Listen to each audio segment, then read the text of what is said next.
जय जय श्री राधे श्याम। आप सभी भक्तजनों का स्वागत है हमारे भगवत गीता के इस पाठ में। और आज हम शुरू कर रहे हैं भगवत गीता का 7वां अध्याय, ज्ञान विज्ञान योग, दिव्य ज्ञान की अनुभूति द्वारा प्राप्त योग। इस अध्याय में भगवान की शक्तियों, भौतिक शक्तियों और आध्यात्मिक शक्तियों के विस्तार के बारे में बताया गया है। श्री कृष्ण व्यक्त करते हैं कि ये सब उन्हीं से प्रकट होते हैं और धागे में गुथे हुए मोतियों की भांति उनमें स्थित रहते हैं। वे समुची सृष्टि के स्रोत हैं और ये सब उन्हीं में पुनः विलीन हो जाते हैं। उनकी प्राकृत शक्ति माया पर विजय प्राप्त करना बहुत ही मुश्किल है, लेकिन वे जो भगवान के शरणागत हो जाते हैं, भगवान के योगी भक्त हैं, वे उनकी कृपा प्राप्त करते हैं और इस माया पर बड़ी आसानी से विजय पा लेते हैं। आगे भगवान श्री कृष्ण उनके शरणागत ना होने वाले 4 प्रकार के लोगों और उनकी भक्ति में लगे रहने वाले 4 प्रकार के लोगों का विस्तार से वर्णन करेंगे। वे अपने भक्तों में उन्हें अत्यंत प्रिय मानते हैं, जो अपने मन और बुद्धि को उनमें लीन कर ज्ञान में स्थित होकर उनकी आराधना करते हैं। कुछ लोग जिनकी बुद्धि सांसारिक कामनाओं द्वारा हर ली जाती है, यानी सांसारिक कामनाओं में ही लगी रहती है, वे स्वर्ग के देवताओं की शरण में जाते हैं। किंतु ये स्वर्ग के देवता केवल अस्थायी भौतिक सुख प्रदान कर सकते हैं और इस क्षणभंगुर सुखों को भी वे भगवान द्वारा ही प्राप्त होने पर ही प्रदान कर सकते हैं।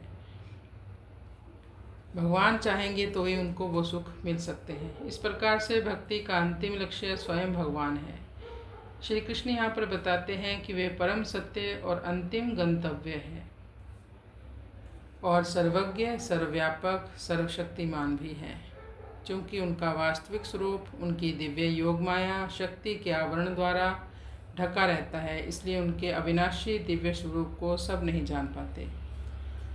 यदि हम उनकी शरण ग्रहण करते हैं तब वे हमें अपना दिव्य ज्ञान प्रदान करते हैं और उनको जानकर हम भी आत्मज्ञान और कर्म चक्र का ज्ञान प्राप्त कर लेते हैं। लेकिन वहाँ तक पहुँचना बहुत मुश्किल है, क्योंकि ये कलयुग है। कलयुग में केवल नाम ही आधार है। तो अहर्निश आप नाम जपने का अभ्यास करें। भगवान श्री कृष्ण ने कहा, हे अर्जुन, अब यह सुनो कि भक्ति योग के अभ्यास द्वारा और मेरी शरण ग्रहण करके मन को केवल मुझ में अनुरक्त करके और संदेह मुक्त होकर तुम मुझे पूर्णतया किस प्रकार जान सकते हो। 6ठे अध्याय के अंतिम श्लोकों में भगवान श्री कृष्ण ने यह घोषणा की थी कि वे जो मन को केवल उनमें स्थिर करके श्रद्धा भक्ति से उनकी सेवा करते हैं, उनमें ध्यान लगाते हैं, वे सब योगियों में श्रेष्ठ हैं।